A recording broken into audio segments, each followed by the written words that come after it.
정리됐으면 시작하겠습니다. 본 강연에는 고려대학교 이익 교수님께서 강연해 주시겠습니다. 큰 박수로 맞이해주시기 바랍니다.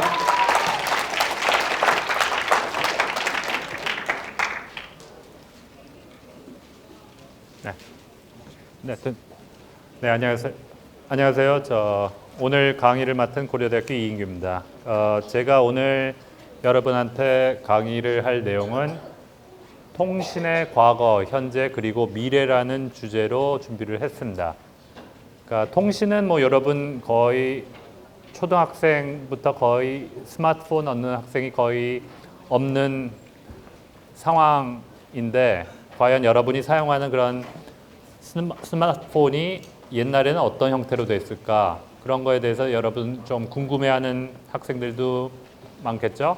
그래서 오늘 강의에서는 통신이라는 것이 무엇이고, 옛날에는 어떤 역사를 갖고 발전을 해왔고, 앞으로 미래의 통신은 어떤 형태로 나아가게 될지를 간단하게 짚어보도록 하겠습니다. 제 소개는 간략하게 다음 슬라이드에 준비가 됐고요. 서울대학교에서 전자공학으로 학위를 한 다음에 미국 스탠포드 대학에서 무선통신으로 박사학위를 했습니다. 그리고 2002년부터 고려대학교 전기전자공학부 교수로 재직하고 있습니다. 몇 가지 수상 경력은 보여드린 슬라이드에 나와 있고요. 먼저 통신의 정의를부터 시작하겠습니다. 통신이 과연 무엇인지, 여러분들 스마트폰을 쓰면서 다 통신을 굉장히 밀접하게 쓰고 있지만, 과연 어떤 것이 통신인지 조금 말로 한번 정의를 해보도록 하겠습니다. 그러니까 통신은 결국 내가 가지고 있는 정보를 남한테 신뢰성 있게 전달하는 그런 과정을 통신이라고 합니다. 그러니까 내가 가지고, 예를 들어서 사람이 전화를 하는 것도 내가 가지는 말소리라든가 그런 것이 상대방한테 잘 들리게 해야 되겠죠. 그러니까 통신의 큰 목적은 정보가 전달되는 거라는 면도 중요하지만은, 또 하나 중요한 의미는 통신은 상대방이 잘 알아듣도록 한다는 것이 중요합니다. 그러니까 그걸 신뢰성 있다라는 표현으로 보통 하는데요. 그러니까 내가 아무리 같은 정보를 전달한다 하더라도 나 혼자만 실컷 떠들고 듣는 사람들이 내가 하는 소리를 잘 듣지 못한다면 그건 통신의 목적에 부합되는 건 아니라고 말할 수 있겠죠. 그러니까 내가 정보를 보내고 싶을 때는 최선을 다해서 상대방이 내가 갖고 있는 정보를 잘 받을 수 있도록 해주는 것이 굉장히 중요합니다. 그러기 위해서 여러 가지 통신 시스템이 옛날부터 개발이 됐었고요. 그럼 오늘 강의에서는 거의 통신의 역사가 100년이 넘었는데요. 그 초창기 통신부터 과연 어떻게 어떠한 수단으로 했고, 그게 어떻게 발전되었는지 잠깐 짚어보도록 하겠습니다. 통신을 할 때 가장 중요한 것은 정보를 보내는 쪽이나 받는 쪽이나 서로 먼저 약속이 있어야 됩니다. 그렇죠?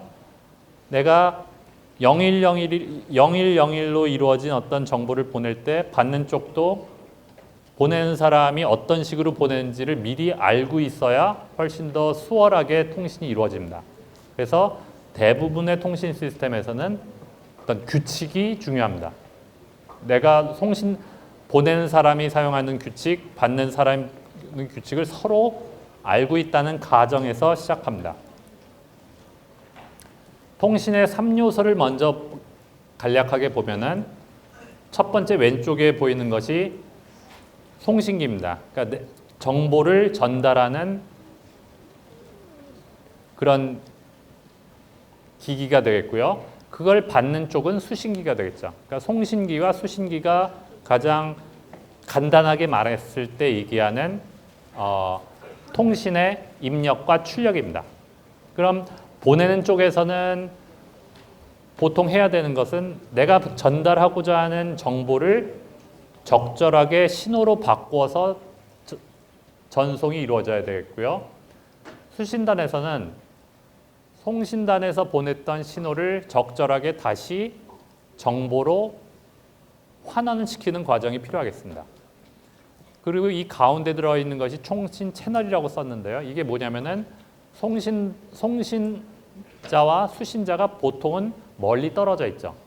그 멀리 떨어져 있는 사이에 통신이 이루어지게 만들어지는 어떤 통로라고 생각하면 됩니다. 그걸 통상적으로 채널이라고 부르는데요. 예를 들어서 일반적인 유선 전화 있죠. 집 전화 같은 경우는 모든 집에서 집까지 케이블이 연결되어 있습니다. 그러니까 그 케이블이 통신 채널이고요. 광통신 얘기도 많이 들어봤죠, 여러분? 광통신 같은 경우는 보내는 사람하고 받는 사람 사이에 그 파이버 옵티컬 광 케이블이 통신 채널입니다.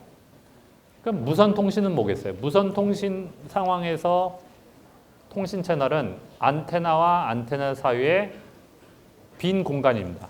그것이 통신 채널로 얘기를 하고 있습니다. 그럼 지금까지는 그 통신의 시스템 및 정의에 대해서 간략하게 설명을 했고요. 지금부터는 통신의 유래와 역사를 또 한번 살펴보도록 하겠습니다. 먼저 간단한 동영상을 준비했고요. 보도록 하겠습니다. 짧은 Brief History of Communication, 통신의 간단한 역사입니다. 태초에 인류가 시작됐을 때 동그란 점이 사실은 사람이 갖고 있는 정보를 나타냅니다. 근데 이 정보를 남한테 전달하려면 그야말로 산 넘고 물 건너서 직접 가서 그 정보를 직접 전달해 줄 수밖에 없었죠. 그럼 너무 시간도 오래 걸리고 위험하고 불편합니다. 그래서 사람이 생각한 것이 비둘기같이 동물을 이용한 경우도 있었어요. 그럼 멀리 떨어진 쪽에 내가 가지고 있는 정보를 전달할 수 있었죠. 근데 거기서 또 한 발 나와서 사람들이 더 멀린 곳에 서기 위해서 봉화를 이용했죠. 봉화. 연기를 쏘아오면서 적군이 나타났다. 그런 중요한 정보를 빠른 시간에 보내줄 수 있었습니다. 이제 근대에 들어와서는 전자기기의 발달로 해서 이제 전자통신이 이제 시작됐죠. 거기서부터는 비로소 여러 가지 무선 통신이라든가 팩스라는 것이 시작됐고요. 요즘에서는 대부분의 통신이 저런 멀리 떨어진 사람들끼리 아무 문제 없이 쉽게 정보를 교환할 수 있습니다. 그 정보는 영상도 될 수 있고 음성도 될 수 있고 굉장히 다양할 수 있죠. 그러니까 요 간략한 동영상으로서 그냥 여러분이 충분히 짐작할 수 있는 내용이 되겠습니다. 그럼 통신의 역사를 봤고요. 아무래도 가장 먼저 시작한 통신은 뭐였겠습니까? 유선 통신이었습니다. 그러니까 내가 말을 전할 때 내가 말을 전달하고자 하는 사람하고는 먼 거리는 어떤 구리선이 연결되어 있는 그런 유선 통신이 먼저 생겼습니다. 그러니까 물론 그 다음에 이제 안테나를 이용한 무선 통신이 그 다음에 나온 거고요. 그럼 이 유선 통신이 나온 그 역사와 원리에 대해서 간략하게 한번 살펴보도록 하겠습니다. 맨 먼저 통신이라고 할 수 있는 시스템으로 치는 것이 1837년에 모르스보입니다. 모르스는 여러분 다 들어봤죠? 그래서 점하고 선을 조합을 해서 다양한 알파벳들을 다 표현할 수 있는 방식을 처음으로 고안한 사람이 모르스라는 분입니다. 그러니까 예를 들어서 내가 어떤 중요한 정보를 상대방한테 보내고 싶으면 그 문장을 영어로 쓴 다음에 그 문장의 알파벳들을 다 거기에 해당하는 점과 선으로 바꿔서 따라따따따라 하는 신호로 바꿔서 멀리 떨어진 사람한테 보내주면은 그 사람은 그 부호를 받고 따라따따따 하는 부호를 보고 다시 그걸 알파벳으로 바꾸죠. 알파벳으로 바꾸면은 그게 다시 문장으로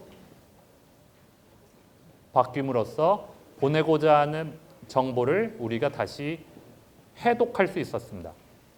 그러니까 그 과정이 내가 보내고자 하는 어떤 영어 문장이 모르스 부호로 바뀌고 받은 쪽에서는 모르스 부호를 받아서 그걸 다시 영어 문장으로 바꿔주는 일련의 과정이 기본적인 통신 시스템이었습니다. 이게 거의 지금으로부터 80년 전에 나왔던 거의 최초의 근대적인 통신 시스템입니다. 물론 통신의 가장 최초는 뭐냐 하면 뭐 아까도 얘기했지만 비둘기를 이용해서 하는 것도 통신 시스템일 수도 있고요. 우리나라 조선시대에 있었던 봉화도 당연히 통신 시스템의 하나였겠죠. 근데 여기서 우리가 말하는 건 전자적인 기법을 사용한 그런 통신을 따진다면 그 역사는 한 1837년 정도로 되고 있습니다. 그러다가 이거는 이런 방식의 조금 아쉬운 거는 사람이 말소리를 전달할 수 없다는 거죠. 사람이 말을 그냥 글로 바꿔서 글을 점과 선으로 바꾸는 형태로 되어 있기 때문에 누가 글을 쓰면은 모르스 전신기로 정보를 보내줄 수 있었지만은 사람의 목소리는 직접 전달하지 못했죠. 그걸 처음으로 발명한 사람이 들어본 사람이 있겠지만 벨이라는 미국의 과학자였습니다. 그분이 세계 최초로 사람의 음성이 멀리 떨어진 사람한테도 전달될 수 있는 전화기를 발명하였습니다. 그게 1876년이니까 이것도 갑자기 왜죠? 컴퓨터가 다시 꺼지는데요. 이거 좀 봐주셔야겠는데요.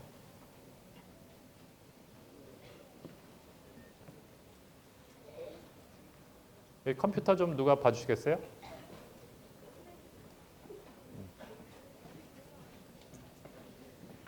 네. 컴퓨터 갑자기 꺼지는데.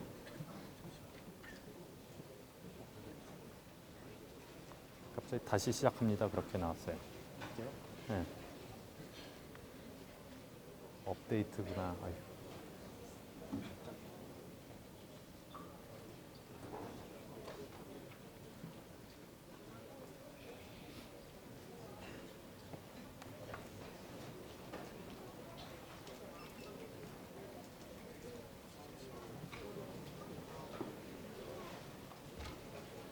네, 노트북이 갑자기 지금 문제가 생겨서 조금 다른 PC로 바꿔서 쓰도록 하겠습니다.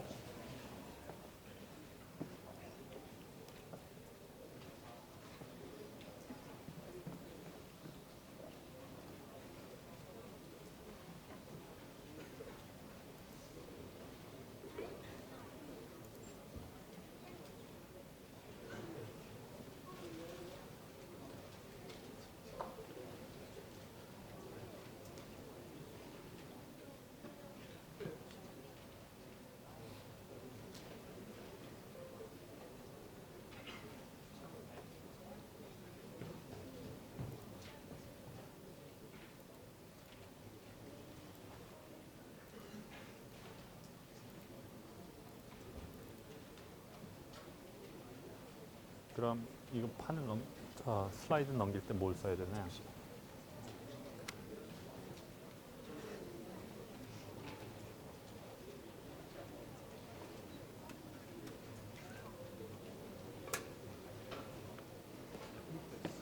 제가 볼게요. 네, 그 정도요. 네.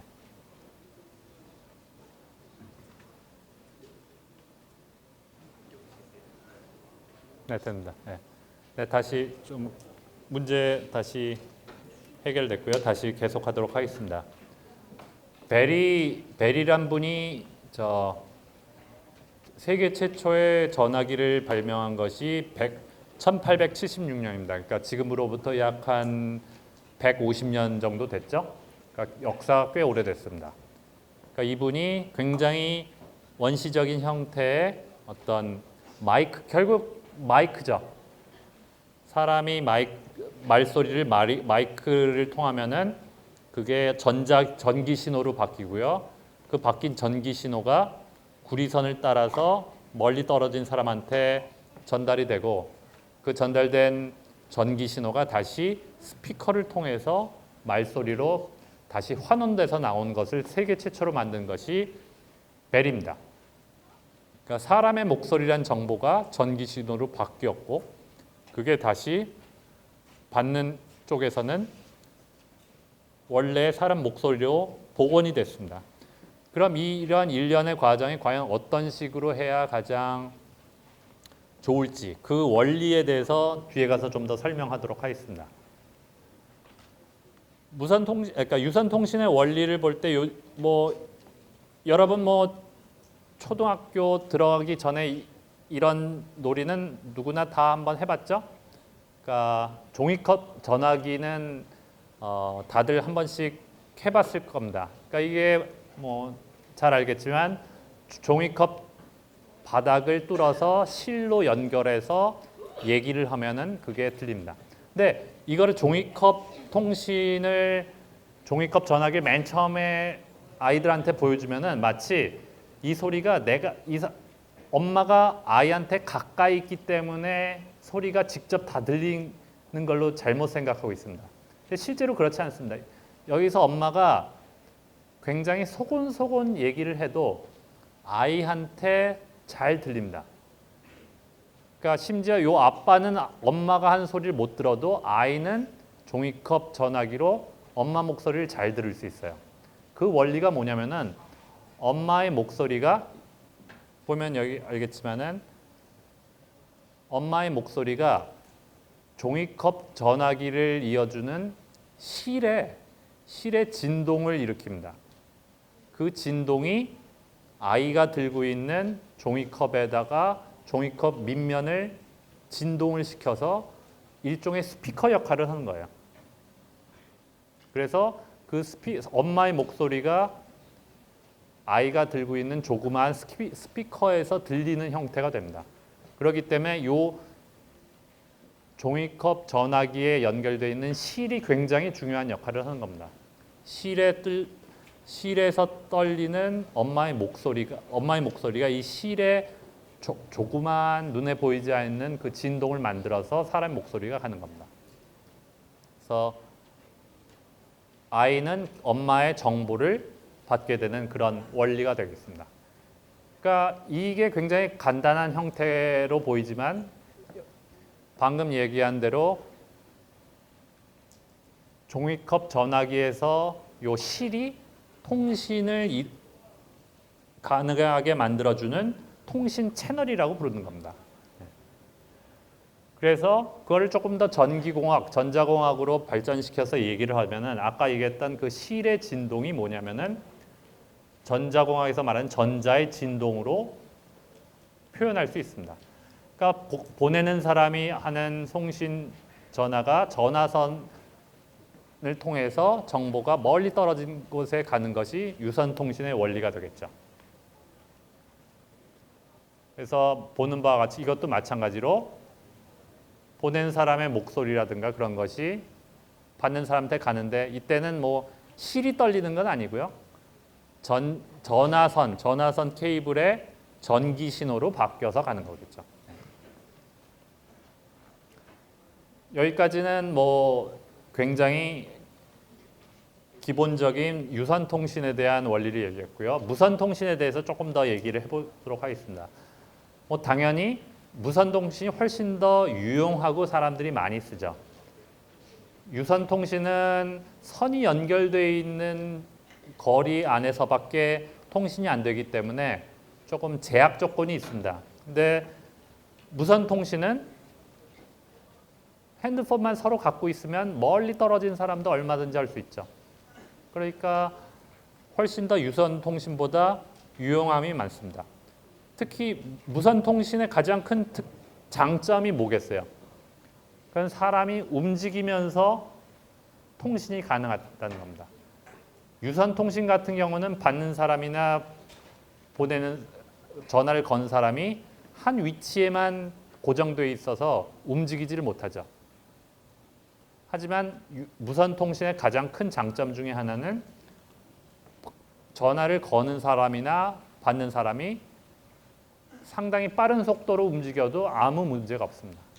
그러니까 그러한 여러 가지 그러니까 그런 이동성이라고 그러는데요. 그게 큰 장점 중에 하나겠죠.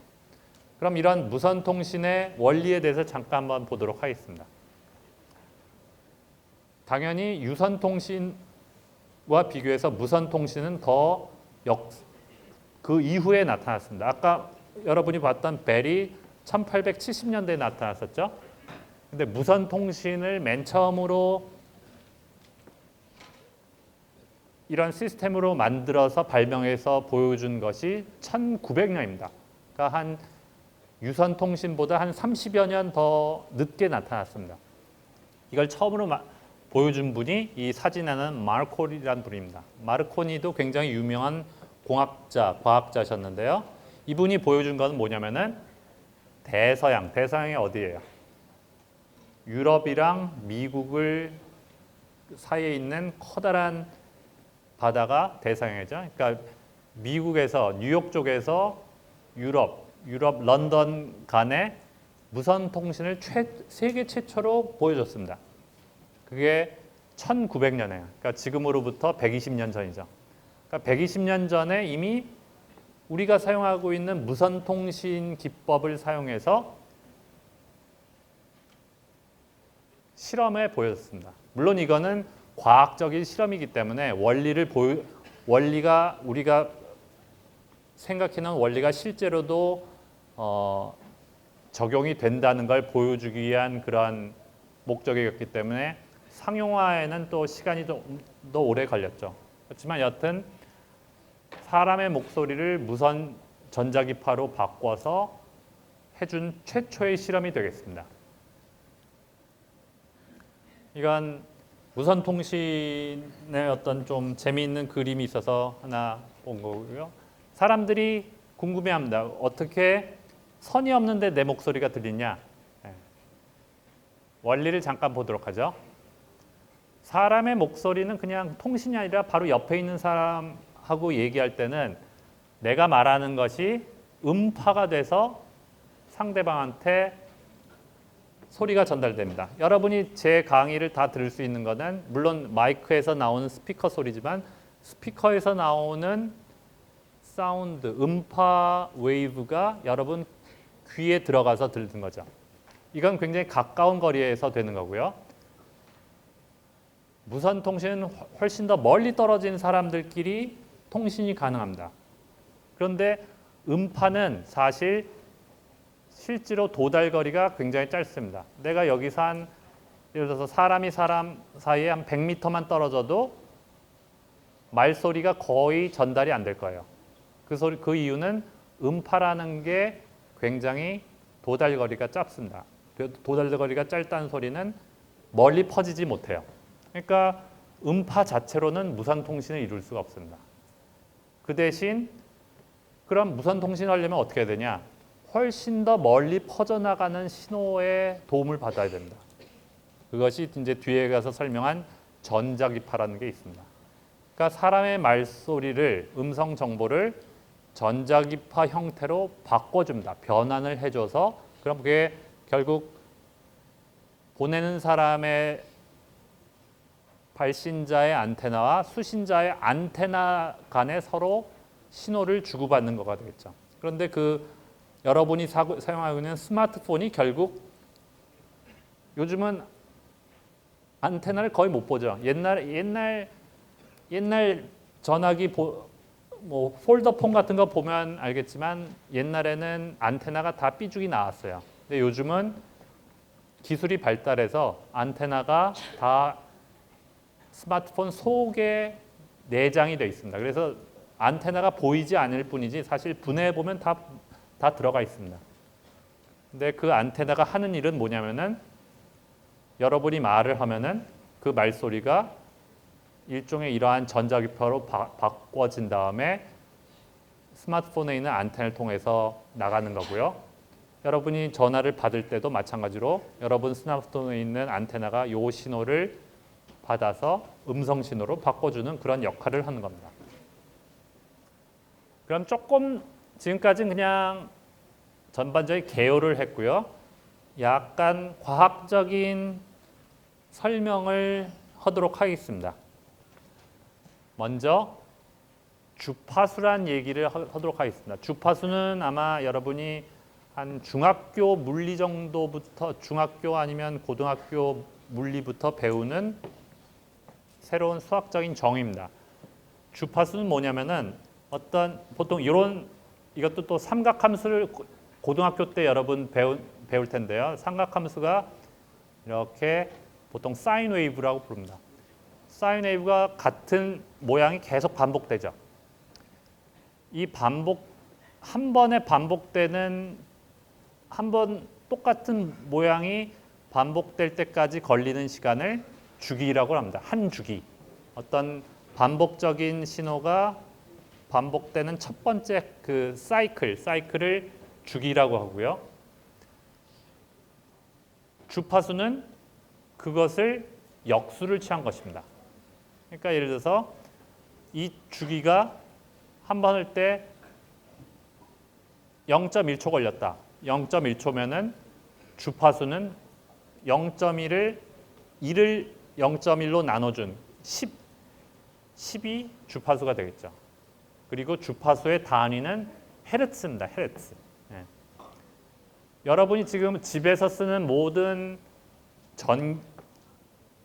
집에서 쓰는 전원 있죠. 220V 전원. 그게 몇 헤르츠인지 아나요? 네. 그게 다 우리나라 규격으로 다 공통으로 60헤르츠를 씁니다. 60헤르츠라는 의미는 집에서 쓰는 전기 신호는 모두 60헤르츠, 즉 1초에 이게 60번 왔다 갔다 한다는 겁니다. 1초에 60번이니까 빠른 것 같지만 사실 그렇게 빠른 건 아닙니다. 1초에 60번 왔다 갔다 하는 신호가 220V 여러분 전원에서 관찰되는 파형입니다. 그래서 지금 그리고 또 하나 중요한 거는 그 시그널이 얼마나 크게 왔다 갔다 하냐를 나타내는 성질이 필요하고요. 그걸 진폭이라고 합니다. 앰플리튜드라고 하고요. 결국 우리가 지금 세 가지 용어를 처음 배웠습니다. 한 파형이 제자리로 들어오는데 걸리는 시간을 주기라고 하고 그거를 역수를 취한 것이 주파수.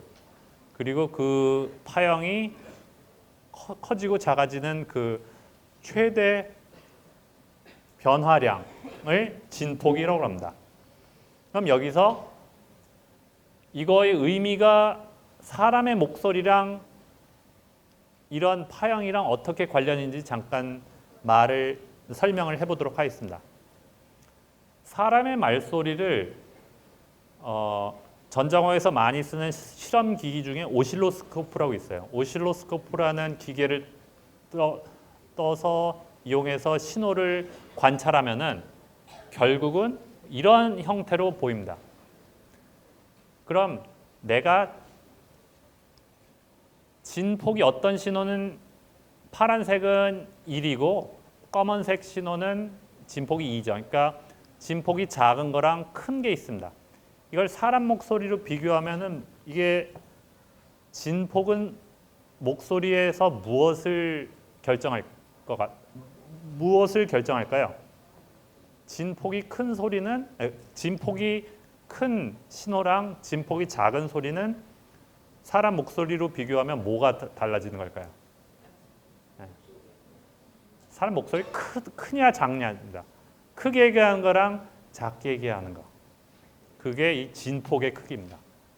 사람의 목소리를 마이크로 측정해서 오실로스코프로 재면은 큰 목소리는 검은 신호같이 보이고 작은 목소리는 파란색같이 보일 겁니다. 그러니까 진폭이 크냐 작냐는 목소리의 크냐 작냐를 보는 겁니다. 그럼 또 하나 사람의 목소리가 다 다르죠. 아까 배운 세 가지 것 중에 하나가 중요한 것이 주파수라고 했습니다. 그럼 주파수도 목소리의 중요한 성질을 결정하는 것이 됩니다. 주파수는 보면은 까만 신호는 굉장히 빨리 왔다 갔다 하죠. 그래서 이거는 5Hz, 검은색은 5Hz짜리 신호입니다. 그거에 비해서 파란색 신호는 천천히 움직이죠. 이거는 1Hz짜리 신호입니다. 그러니까 검은색하고 파란색이 서로 주파수가 틀려요. 하나는 주파수가 크고 하나는 주파수가 작습니다. 그럼 이걸 사람의 목소리로 비유하면은 주파수가 서로 다른 것은 사람의 목소리에 무엇을 결정할 것 같아요? 아까 진폭은 사람의 목소리가 크냐 작냐를 결정한다고 했죠. 주파수가 크냐 작냐는 사람의 목소리의 높이를 결정합니다. 높은 음과 낮은 음을 결정합니다. 그래서 주파수가 높은 신호는 피아노에서 높은 음이 나오는 거고요. 피아노에서 낮은 음은 주파수가 낮은 신호입니다. 그래서 보통 피아노에서 가운데 치는 도가 430Hz라고 그러죠. 네. 그러니까 그걸 기준으로 헤르츠가 더 높은 거는 높은 음이 나오고요. 그것보다 헤르츠가 낮은 거, 주파수가 낮은 거는 낮은 음이 나옵니다. 그러니까 높은 음과 낮은 음, 높은 소리랑 낮은 소리는 결국 주파수에 의해서 결정된다는 것을 확인하기 바랍니다. 그럼 여기서 보는 그림에서 잠깐 보듯이 이 주파수가 어떻게 바뀌는지 잠깐 볼 수 있겠습니다. 그럼 다시 전자기파로 얘기를 들어오겠습니다. 아까 얘기했던 대로 무선통신에선 결국 사람의 목소리가 전자기파 형태로 변환되어 합니다. 그럼 전자기파가 뭔지 잠깐 살펴보도록 하겠습니다. 전자기파는 여러분이 갖고 있는 핸드폰의 안테나에서 나오는 신호가 되겠고요. 결국 전에도 신문에서도 잠깐 나왔었지만 핸드폰을 너무 오래 듣고 있으면 그 전자기파 때문에 몸에 해로울 수 있다. 그런 얘기 들어본 적 있을 겁니다. 그러니까 그런 전자기파는 과학적으로 설명하면 전기장과 자기장이라는 것이 있습니다. 이건 조금 이해하기는 좀 어려운 부분이 있을 수 있는데요. 전기장과 자기장이 서로 교차하면서 진행하는 파형을 전자기파라고 합니다. 그것이 지금 무선통신에서 사용되는 기본적인 그 신호가 되겠습니다. 전자기파의 큰 특징은 먼저 시그널들이 굉장히 빠르게 전파됩니다. 그리고 각각의 전자기파는 에너지를 갖고요. 유선통신에서 나오는 그 케이블과 비교했을 때 이건 굉장히 다른 성질을 갖고 있습니다. 그 대표적인 것이 유선통신과 다르게 무선통신은 안테나에서 나온 시그널이 산지사방으로 나갑니다. 유선통신에서는 내가 보내는 신호가 그 케이블 통해서 구리선을 통해서 한 방향밖에 안 나가지만은 무선통신에서는 안테나에서 시그널이 나오면은 그 전자기파가 이 온 방을 다 채울 만큼 그야말로 산지사방으로 다 나가기 때문에 반사 시그널도 생기고요. 시그널이 신호가 꺾이는 그런 굴절 현상, 그런 현상이 나타납니다. 그리고 이거는 그야말로 프리 스페이스, 주된 어떤 매질이나 그런 게 필요 없다는 그런 특징이 있습니다. 그럼 전자기파의 성질을 잠깐 보도록 하겠습니다. 아까 얘기했던 대로 주파수가 어떤 신호의 성질을 결정하는 굉장히 중요한 수치 중에 하나라고 했죠. 주파수에 따라서 굉장히 다양한 전자기파를 결정합니다. 여러분이 보통 라디오 많이 듣죠? 라디오 FM 라디오 주파수 얘기 듣죠? KBS, MBC, SBS 다 방송국마다 주파수가 틀리죠. KBS가 아마 89.1MHz 겁니다. 그리고 MBC가 91.9MHz죠.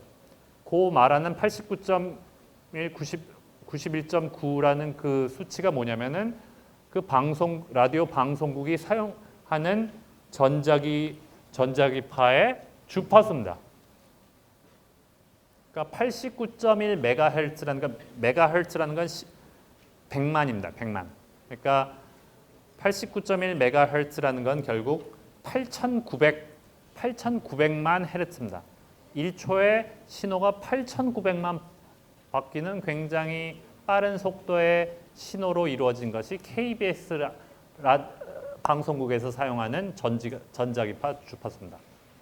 근데 그 신호의 주파수를 점점 높아지면은 우리가 여러분 생활에서 사용하는 다양한 전자기기에 마다 다르게 됩니다.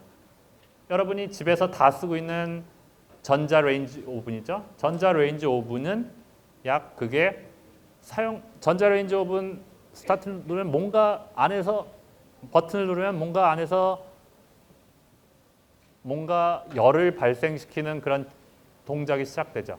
그게 전자기파가 동작이 되는 겁니다. 동작되는 소리입니다. 그 전자기파 동작되는 주파수가 10의 구승입니다. 10의 구승이라는 거는 10억이죠. 네. 10억 헤르츠입니다. 10억 헤르츠의 만큼 빠른 속도로 바뀌는 시그널입니다. 적외선, 자외선 얘기 다 들어봤죠? 적외선, 자외선도 다 결국은 그거를 신호로 분석해서 보면은 주파수가 굉장히 높은 대역에 되어 있습니다. 그리고 병원에서 다 쓰는 X선도 결국 전자기파의 일종입니다. X선도 전자기파인데 그게 표현하고 있는 그 주파수가 엄청나게 높은 주파수를 갖고 있는 전자기파일 뿐입니다. 그러니까 전자기파 이런 걸 다 전자기파라고 하는 거예요. 그러니까 우리가 사용하는 거의 대부분의 신호가 주파수를 가지고 있고 특히 통신에서 쓰이는 주파수는 조금 낮은 대역입니다. 낮은 대역에서 쓰고 있습니다. 그러니까 결국은 내가 어떤 새로운 시스템을 만들고 싶을 때 어떤 전자기파를 써야 되는지를 먼저 선택을 해야 됩니다. 내가 맞는 그리고 이 주파수가 다름에 따라서 나타나는 특성도 다 틀려져요. 그렇기 때문에 내가 이게 의료용으로 쓰는 건지 아니면 뭐 식당에서 쓰는 건지 아니면 군대에서 쓰는 용도인지 그거에 따라서 사용하는 주파수가 틀리고 전자기파가 다 달라집니다. 그래서 그거에 맞춰서 쓰는 거고요. 지금 제가 쓰고 있는 요 포인터 있죠. 그리고 집에서 쓰이는 TV 리모컨 그건 적외선 리모컨입니다. 집에서 다 리모컨은 다 있죠. 에어컨 쓰는 리모컨도 있고 무슨 TV 리모컨 쓰는 것도 리모컨 버튼을 누르면은 TV가 알아서 켜지죠. 그 이유가 거기서 사용되는 버튼을 누르면은 전자기파가 나가는 겁니다. 근데 그 전자기파의 주파수가 다 틀린 거고요. 네. 그럼 이 정도면 전자기파가 대충 어떤 모습인지 대충 짐작은 할 겁니다. 그럼 전자기파의 몇 가지 성질을 잠깐 보도록 하겠습니다. 아까도 잠깐 얘기했지만 유선 통신과 틀린 것은 전자기파는 산지사방으로 다 퍼진다고 그랬죠. 그래서 기지구가 그 전화를 전체를 관장하는 기지국에서 전화 신호를 보내면은 사람이 받는 전화는 직접 가는 경우도 있지만 많은 경우 저 멀리 떨어진 건물 아니면 지나가는 자동차 저 멀리 떨어진 산에 신호가 반사돼서 접히는 경우도 많습니다. 그렇기 때문에 이런 현상을 뭐라 부르냐면 다중경로 현상이라고 합니다. 그러니까 기지국에서 단말기까지 이룰 때 겪게 되는 그 경로가 굉장히 여러 개 있다. 그래서 이거를 다중경로라고 부릅니다. 그럼 아까 그 전자기파의 주파수가 굉장히 중요한 수치라고 그랬는데요. 그럼 주파수를 조금 더 자세히 다루도록 하겠습니다. 그래서 사람들이 옛날부터 신호를 새로 만들거나 분석을 할 때 주파수가 굉장히 중요하다는 것을 알고 있었어요. 그래서 그거를 맨 처음에 수학으로 풀어놓은 분이 1700년대에 있던 굉장히 유명한 수학자가 있습니다. 푸리에라는 분이 있습니다. 푸리에라는 1700년대에 천재 수학자였습니다. 그러니까 뉴턴은 여러분 다 알죠? 뉴턴 다 아는데 뉴턴의 거의 버금갈 만큼 중요한 업적을 많이 만든 분입니다. 근데 이분은 주로 수학 쪽의 업적을 많이 낸 분입니다.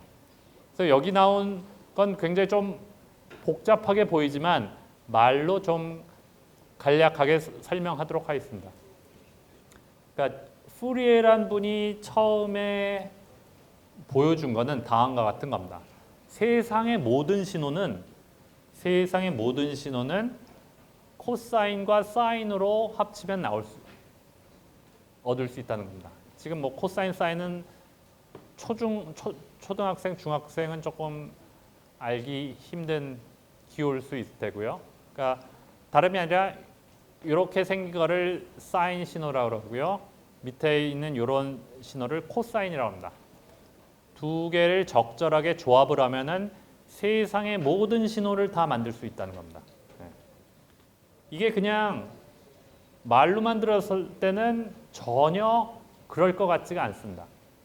왜 그러냐면은 요 신호는 코사인에 사인 둘 다 뭐 어떻게 돼요? 구불구불하죠. 구불구불한데 이거를 조합을 하면은 세상에 어떤 신호도 만들 수 있다는 게 그럴듯해 보이지 않죠. 예를 들어서 내가 만들려고 하는 신호가 벽돌 모양의 이렇게 딱딱 끊어지는 네모반 듯한 신호라고 해봐요. 근데 푸리에가 수학으로 풀어놓은 것이 그렇게 벽돌 모양, 심지어 그런 벽돌 모양의 반듯한 신호조차도 이렇게 구불구불한 것을 이용하면은 복원을 할 수 있다는 것을 수학적으로 증명했습니다. 네. 그걸 잠깐 한번 보도록 하겠습니다. 이걸 푸리에 굽수라고 그러고요. 이 신호를 한번 보죠. 내가 이런 신호를 한번 분석해 보겠습니다. 이건 사실 이 신호는 컴퓨터에서 많이 보는 신호입니다. 컴퓨터 CPU를 보면 컴퓨터 CPU에서 나오는 클럭 시그널이 보통 이렇게 돼 있습니다. 이렇게 딱 스퀘어 웨이브라고 부르는데요. 스퀘어 웨이브 형태로 벽돌 모양으로 되어 있습니다.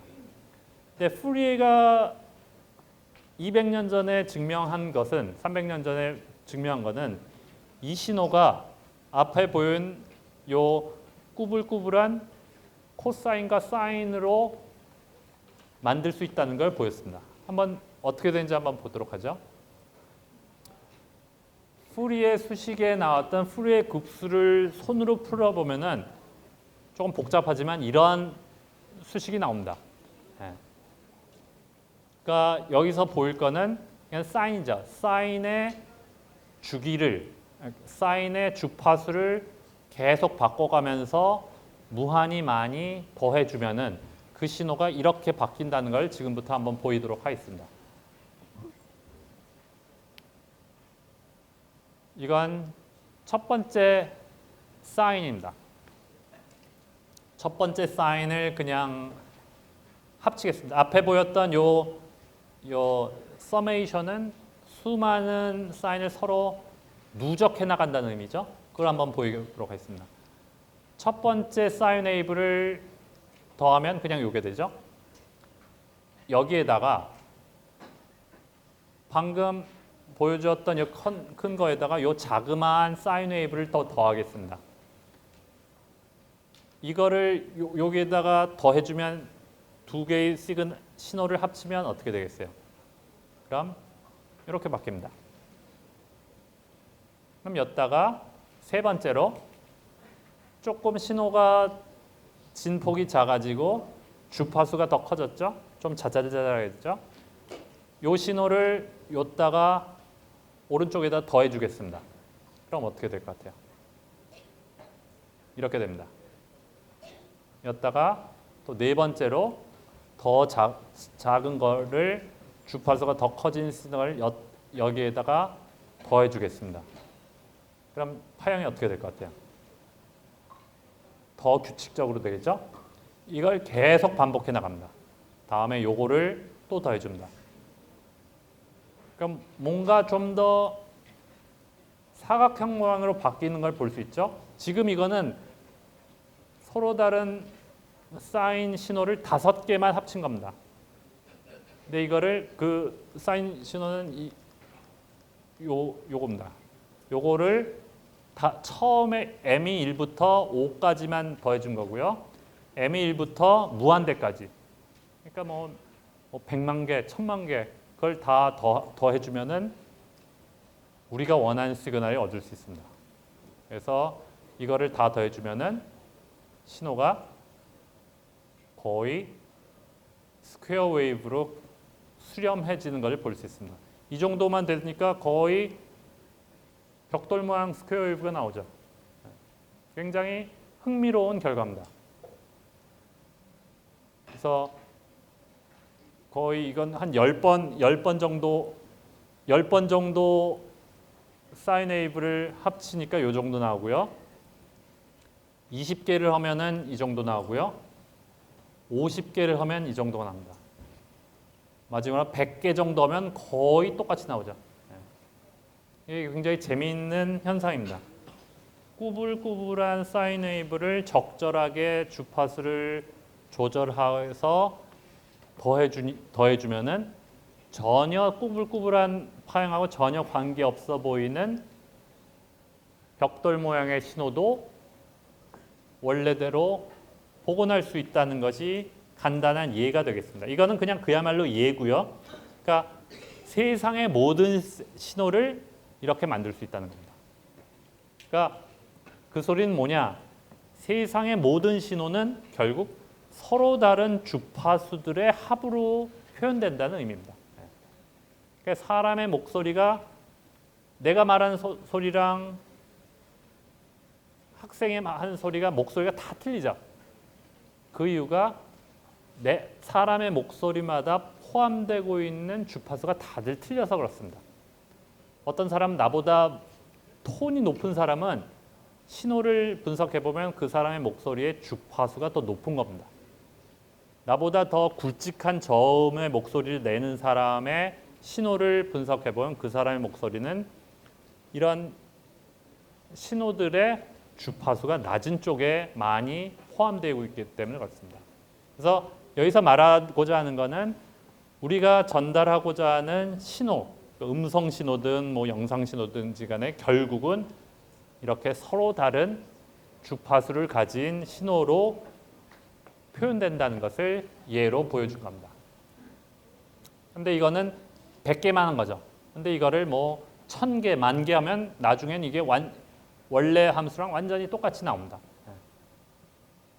여기까지가 그 신호의 주파수에 대한 내용을 조금 설명한 거고요.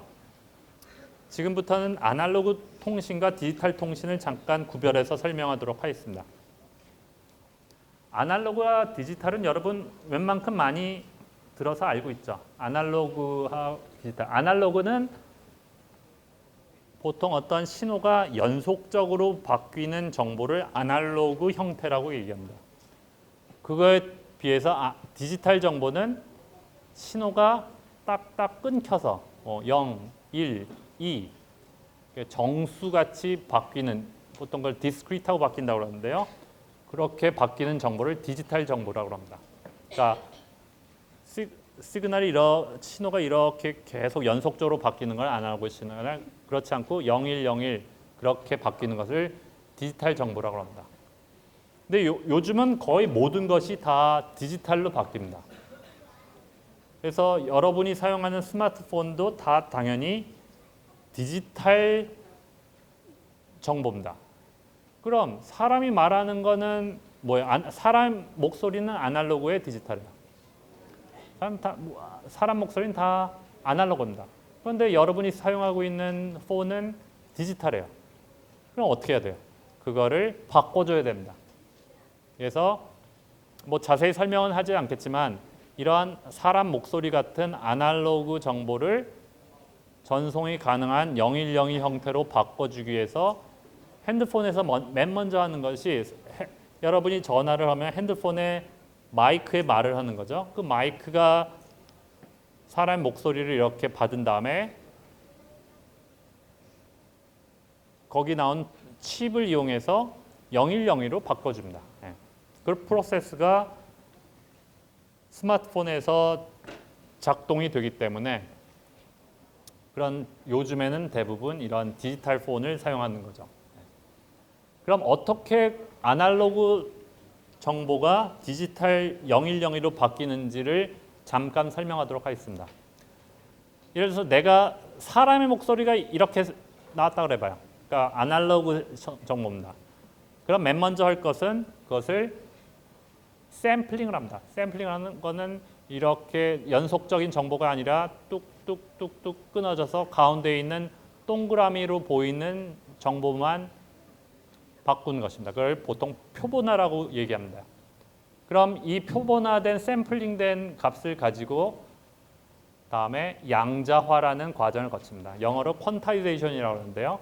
그럼 아까 나왔던 그 아날로그한 정보들이 이게 뚝뚝뚝뚝 끊어서 나오죠. 그 값들을 아까는 값들이 마이너스 2부터 플러스 2까지 펼쳐 임의의 실수값을 가졌지만은 그거를 000부터 112까지 이진수로 치환을 합니다. 그럼 각각의 값이 예를 들어서 이 값은 101이라는 값을 가지고요. 그래서 이 값은 여기 있는 동그라미는 010이라는 값을 가지게 됩니다. 그러니까 전에는 아까는 마이너스 2부터 2 사이에 있는 임의의 실수값이었는데 그 값들이 다 이제 010부터 111까지 8가지 값 중에 하나를 갖게 되기 때문에 0 아니면 1로 숫자가 바뀌는 거죠. 그 다음에 마지막으로 퀀타이제이션을 거쳐서 이 값들이 비로소 0 아니면 1로 이거를 줄지어 지금 000, 111이지만 이거를 다 줄지어서 나타내면 예를 들어서 이건 이렇게 전체 시는 어떻게 이렇게 바뀝니다. 110, 010, 001, 011 그렇게 순차적으로 쭉 0101 시퀀스로 바뀌는 겁니다. 그러니까 원래 보여드렸던 요 아날로그 시그널이 궁극적으로는 방금 보여준 그 과정을 통해서 0102로 바뀌어집니다. 그러니까 요게 실제로 여러분 스마트폰에서 실제로 맨 먼저 말을 했을 때 여러분 목소리가 변환되는 과정이 이겁니다. 그래서 그것이 0101로 바뀐 겁니다. 0101로 바뀌었죠. 사람의 목소리가 0101로 바뀌어지고 이게 스마트폰에 나온 디지털 통신으로 변환돼서 이제 전송이 될 수 있습니다. 그럼 아날로그 통신과 디지털 통신을 잠깐 비교를 해보도록 하겠습니다. 저만 해도 제가 여러분 나이 학생 때만 해도 아날로그 통신이 대부분이었습니다. 그때는 전자기기가 아직 발달하지 않아서 VLSI 칩 회로 설계 같은 기술이 아직 많이 개발이 되지 않아서 대부분의 시스템이 다 아날로그 방식을 썼습니다. 그런데 이제 전자공학이 발달되고 반도체 기술이 발달되면서 대부분의 기법들이 이제 디지털로 바뀌어집니다. 그럼 장점과 단점이 있는데요. 여기서 노란색 플러스는 각각의 기법들의 장점을 나타내고요. 파란색 짝대기는 마이너스, 단점을 나타냅니다. 그러니까 디지털 방식의 장점은 잡음에 강하고 여러 가지 성능이 향상된다는 것이 있습니다. 대신 아날로그 방식은 표현 범위가 넓고 전달 매체에 영향을 받지 않는다는 장점이 있고요. 그러니까 아날로그에서 디지털로 진화가 됐지만 그렇다고 해서 모든 것이 아날로그의 모든 것이 단점이라는 소리는 아닙니다. 아날로그도 나름대로 장점을 갖고 있는 부분이 있습니다. 그런데 요즘은 전자공학의 발달로 워낙이 손쉽게 칩을 만들기 때문에 대부분 디지털로 바뀌었고요. 그래서 여러분이 사용하는 전화기도 옛날에는 다 아날로그 폰이었습니다. 요즘은 대부분이 다 디지털 방식으로 바뀌었죠. 그럼 무선 통신의 역사를 잠깐 보도록 하겠습니다. 여러분 지금 5G 막 이제 상용화가 시작됐죠? 혹시 이 중에 5G 폰을 갖고 있는 학생이 있으면 손 들어 보세요. 5G 폰 혹시 있나요? 한 학생이 있네요. 네. 저도 아직 5G 폰을 안 쓰고 있습니다. 네. 근데 5G는 그 앞에를 4G, 3G, 2G, 1G입니다. 그럼 일단 G가 뭘 나타내는지는 다 알죠? G는 뭐의 약자예요? 5G 할 때 G가 뭐의 약자인지 혹시 아닐까요? 네, generation입니다. generation. 세대를 나타냅니다. 그러니까 2세대, 3세대, 4세대, 5세대 통신을 각각 2G부터 5G라고 합니다. 그럼 지금부터 각각 각 특징을 간략하게 소개를 하도록 하겠습니다. 무선 통신 맨 처음에 나왔던 것을 1G라고 합니다. First G라고 합니다. 그러니까 여러분 태어나기 훨씬 전에 나온 겁니다. 1980년대에 나왔던 폰입니다. 혹시 옛날 영화 같은 거 보면 가끔 나오기도 해요. 굉장히 거의 벽돌 크기의 폰이 본 적이 영화 같은데 가끔 눈여겨보면 나오는 영화가 있습니다. 이게 세계 최초의 무선통신 전화기였습니다. 거의 벽돌 크기였는데 이게 First G였고요. 이게 아날로그 통신 방식이었습니다. 그러다가 2G가 시간이 지나면서 전자공학이 이제 발달되고 디지털 방식이 이제 도입이 됩니다. 디지털로 바뀌면서 훨씬 더 이제 전화기가 작아졌고요. 배터리도 작은 걸 써도 됐습니다. 그래서 나온 것이 폴더폰 정도가 나옵니다. 이것도 1990년대 초반에 나왔던 겁니다. 여러분 이것도 마찬가지로 여러분이 거의 본 적이 없는 전화기일 텐데 저만 해도 이거는 저 학생 때 굉장히 인기가 많았던 전화기 중에 하나예요. 네. 모양은 사실 폴더폰이라 그냥 요즘도 폴더폰 가끔 쓰는 학생들이 있지만 형태는 거의 비슷합니다. 단지 그때 디스플레이 창이 굉장히 작고 흑백이었다는 거가 있었고요. 그게 2G 폰입니다. 2G 폰. 요즘 생각해보니까 요즘도 2G 폰 파는 데가 있더라고요. 공부에 방해된다고 스마트폰 안 쓰는 학생들은 가끔 2G 폰 쓰는 경우를 본 적이 있는 것 같습니다. 예, 1990년대 초반에 나왔던 거고요. 주로 음성 통신으로만 썼습니다. 근데 요즘은 여러분이 스마트폰 쓸 때 음성만 씁니까? 거의 음성 통신으로 쓰는 건 거의 여러분 스마트폰 사용량 중에 한 30%도 안 될 겁니다. 대부분 동영상 아니면 사진 보내고 문자 보내고 받고 카톡하고 그런 거죠. 음성은 요즘 음성으로 쓰는 용도로 쓰는 건 굉장히 비중이 낮을 겁니다. 2G만 해도 그런 음성 이외 서비스가 제공이 되지 않았어요. 그러던 것이 3G가 나오면서 이게 거의 2000년입니다.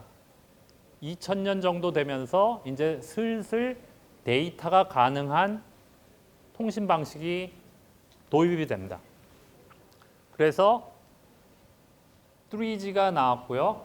이제 4G는 이제 본격적으로 이제 여기는 초등학생 여러분도 4G 폰은 아마 다 썼겠죠. 아직 5G 폰 쓰는 학생 거의 없을 테니까 여러분 대부분 4G 폰을 쓰고 있을 겁니다. 그러니까 3G 폰에 비해서 뭐가 달라졌냐? 3세대보다 전송 속도가 훨씬 더 빨라졌습니다. 전송 속도가 빠르다는 건 뭐예요? 동영상 하나 다운받을 때 전에 2분, 3분 걸리던 것이 이제는 2, 3초면 다운받아져요. 전송 속도가 획기적으로 늘었습니다. 그 방식이, 그 통신 기법이 발달했기 때문에 나온 결과물입니다. 예. 그리고 5G는 어떻게 됐어요? 5G는 올해 시작됐습니다. 그러니까 한 텀이 보통 얼추 10년 정도씩 잤습니다. 2G, 3G, 4G 간격을 보면 약 10년간 바뀝니다. 10년에 한 번씩 정도 바뀌고요. 그래서 지금 나오는 5G 같은 경우는 4G 폰보다 한 20배 정도 전송 속도가 빠른 것으로 기대를 하고 있습니다. 물론 그럼 이게 끝이냐? 아닙니다. 지금 저 같은 경우는 지금 우리 연구실에서는 6G를 연구하고 있습니다. 여러분 지금 들은 게 5G죠? 언젠가 10년 후쯤에 나타날 새로운 통신 방식이 6G가 될 테고요. 그거를 지금 한참 연구를 하고 있습니다. 뭐 시간 관계상 요거는 조금 그냥 넘어가겠고요. 그냥 그러니까 또 통신에서 요즘 많이 쓰는 것이 무선랜이죠. 무선랜도 거의 모든 사람들이 다 쓰고 있는 방식입니다. 근데 무선랜하고 그냥 LTE랑 뭐 차이가 많죠. 차이가 많은데 가장 큰 차이는 뭐 같아요? 무선랜 방식이랑 LTE, 4G 그런 통신이랑 가장 큰 차이는 뭔 것 같아요? 가장 큰 차이는 첫 번째는 무선랜은 공짜입니다. 그렇죠? 돈을 안 내죠. 근데 그거 생각해 본 적 있어요? 왜 무선랜은 돈을 안 낼까? 왜 돈을 안 내는 것 같아요? 무선랜 아무리 써도 돈을 안 내죠. 돈 받는 사람이 없죠. 왜 그러냐면은 무선랜이 차지하고 있는 전자기파의 주파수 대역은 처음부터 전 세계에서 모두 다 이거는 무료로 사용하는 전자기파 대역으로 서로 약속을 해놓은 전자기파 대역입니다. 주파수 대역입니다. 그렇기 때문에 무선랜은 사용해도 아무도 사용료를 받지 않습니다. 그렇지만 여러분이 지금 뭐 SKT, 뭐 KT, LGU 플러스 같은 데서는 LTE 보면서 사용료를 내죠. 사용료를 내는 큰 주된 이유가 그 전화 통신사에서 제공하는 전자기파 주파수 대역이 무료가 아니기 때문이었습니다. 돈을 내고 쓰기 때문에 그거는 여러분이 통신요금을 쓰죠. 하지만 무선랜을 이용해서도 통신이 가능하지만은 돈을 내지 않는 이유는 그 주파수 대역이 무료이기 때문이었습니다. 그 차이가 있고요. 뭐 단점도 있죠. 단점은 사람이 이동할 수가 없다. 사람이 뭐 노트북 보통 무선랜을 쓰지만 노트북 하면서 뛰어가면서 쓰진 않죠. 보통 자기가 앉아서 정지 상황에서 씁니다. 그렇기 때문에 무선랜은 이동성이 좋지가 않아요. 네. 그리고 세대별 기술을 약간 설명하도록 하겠습니다. 이거야말로 좀 시간 관계상 그냥 조금 간단하게 설명하고 나가겠습니다. 다중 접속 방식이라는 것은 서로 결국은 기지국이 그 주변에 큰 게 하나 있으면 그 주변에 여러 사람이 동시에 말을 합니다. 동시에 통화를 해요. 그런데 어떻게 그게 통화가 될까? 그런 거에 대해서 좀 궁금하게 생각할 수 있습니다. 그걸 해결하는 방법이 다중 접속 방식입니다. 칵테일 파티 같은 데서 여러 사람이 동시에 그냥 다 자기 할 말만 하면 시끄러워서 도무지 무슨 소리가 알아들을 수가 없죠. 칵테일 파티 같으면 영화 같은 데서 보면 뭐 사람들 서서 그냥 시끄럽게 그냥 서로 각자 얘기를 하면은 누가 무슨 소리 하는지 전혀 들을 수가 없는 상황이 됩니다. 그거는 그런 방식을 통신에서 쓰면은 내가 원하는 정보를 얻을 수가 없죠. 그런 방식으로 하면 안 됩니다. 그러니까 뭔가 서로 체계적으로 서로 순서를 정하든지 어떤 자원을 적절하게 할당함으로써 서로 동시에 여러 사람이 통화를 하더라도 원활하게 할 수 있도록 하는 방식이 중요합니다. 그걸 다중접속이라고 하고요. 그게 방식이 좀 여러 가지가 있습니다. 첫 번째 것이 또 좀 구체적이라 그냥 용어만 간단하게 얘기했습니다. 주파수 다중 접속 방식이라는 게 있고요. 이건 뭐냐면은 서로 다른 사용자마다 서로 다른 주파수를 쓰게 합니다. 어떤 사람은 100Hz, 뭐 비율을 하자면 어떤 사람은 100Hz, 어떤 사람은 200Hz, 어떤 사람은 300Hz 그런 전자기파를 쓰게 하는 겁니다. 그럼 서로 다른 주파수를 쓰기 때문에 서로 구별이 되는 거예요. 그러니까 목적은 다중 접속의 목적은 서로 다른 사용자들이 서로 구별이 가능하도록 분리가 가능하도록 하는 겁니다. 그것이 FDMA고요. TDMA는 시간 분할입니다. 그건 뭐냐면은 세 명이 서로 얘기합니다. 그러면 칵테일 파티 같이 세 사람이 동시에 다 떠들면 아무도 대화를 못 해요. 그러지 않고 그래 너는 지금 얘기해. 그리고 두 번째 사용자는 첫 번째가 대화를 다 끝나면 너만 얘기해. 그리고 세 번째는 첫 번째와 두 번째 얘기한 다음에 다 끝난 다음에 세 번째만 얘기해. 그러니까 각자 말할 시간을 딱 할당해 주는 겁니다. 돌아가면서 얘기하는 거야. 첫 번째, 두 번째, 세 번째, 첫 번째, 두 번째, 세 번째. 그 시간으로 분리를 해주는 방식을 시분할 다중 접속 방식이랍니다. 여기서도 뭐 이걸 더 확장을 하면은 CDMA 같은 것도 있고요. CDMA도 우리나라에서 주된 그 통신기법으로 상용화를 했던 중요한 기술 중에 하나입니다. 이건 넘어가겠고요. 그럼 차세대 이동통신 정도 소개하고 오늘 강연을 마무리하도록 하겠습니다. 5G, 보통 5G 하면은 5G가 뭐가 중요하냐?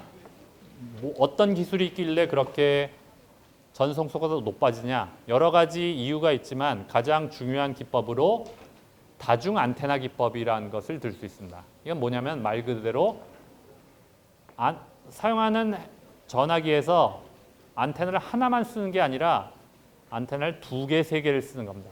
전화기가 이제 안테나가 3개, 4개가 들어가 있습니다. 그것을 다중 안테나 기법이라고 합니다. 아까도 얘기했지만 요즘 스마트폰은 굉장히 안테나 기술이 발달돼서 안테나가 안 보이지만 스마트폰을 까보면은 속에 안테나가 최소한 3개 이상 들어가 있습니다. 여러분이 몰라서 그렇지만 안테나 3개 이상 들어가 있습니다. 그게 다중 안테나 기법입니다. 그럼 내가 보내는 정보를 전에는 하나만 보내던 거를 안테나를 3개를 이용해서 서로 다른 정보를 나눠서 보내면은 내가 보낼 수 있는 전송 속도가 3배가 늘죠. 그걸 이용한 것이 다중 안테나 기법입니다. 그래서 이거 여러분이 집에 쓰는 무선 공유기 웬만한 집에 많이 있죠. 무선 공유기 요즘 나오는 거 보면 안테나가 2개, 3개 있는 걸 많이 볼 겁니다. 그게 바로 다중 안테나 기법을 사용한 겁니다. 그걸 말로 비유해서 간략하게 소개하겠습니다. 이게 뭐냐면은 만약 통신 시스템을 자동차로 비교했습니다. 1차선밖에 없으면 굉장히 길이 막히면 천천히 갈 수밖에 없죠. 여기서 그럼 자동차 속도를 높이고자 하면 가장 쉬운 방법이 뭐겠어요? 차선을 넓히면 됩니다. 차선을 넓히면은 1차선이던 것을 4차선을 넓히면은 속도가 차들이 빵빵 달릴 수 있죠. 하지만 이거는 제약 조건이 있어요. 차선을 넓혀야 돼요. 근데 만일 이거는 다행히 옆에 차선이 있지만은 내가 1차선이 있는데 이미 옆에 차선을 넓히려고 했는데 옆에 누가 이미 다른 걸로 쓰고 있으면 차선을 넓힐 수가 없죠. 네. 그러면 그리고 차선을 넓히는데 옆에 있는 땅도 비싼 돈을 주고 사야 되고 비용도 많이 듭니다. 그래서 차선을 넓히는 게 쉬운 방법이긴 하지만 현실적으로 비용이라든가 여러 가지 제약 조건 때문에 하기가 어려울 수가 있습니다. 그럼 같은 1차선인데 통행량을 넓힐 수 있는 쉬운 방법이 뭐겠어요? 고가도로입니다. 고가도로. 그러니까 다중 안테나가 일종의 비유를 하자면 고가도로로 생각하면 되겠습니다.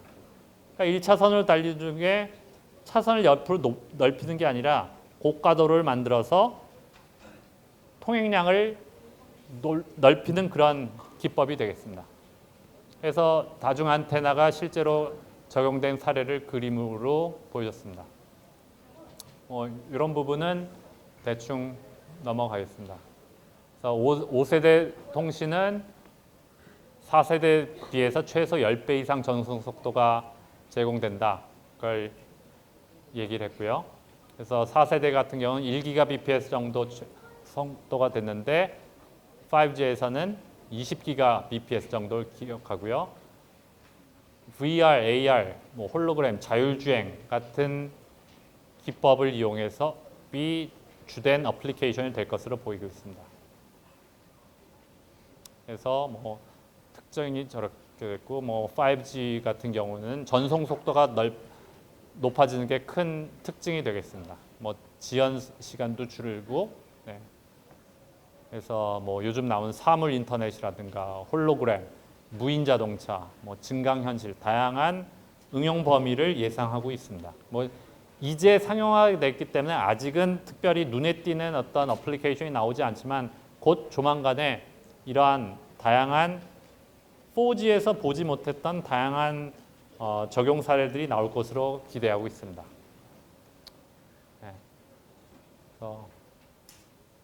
네. 이것으로 마치겠습니다. 감사합니다.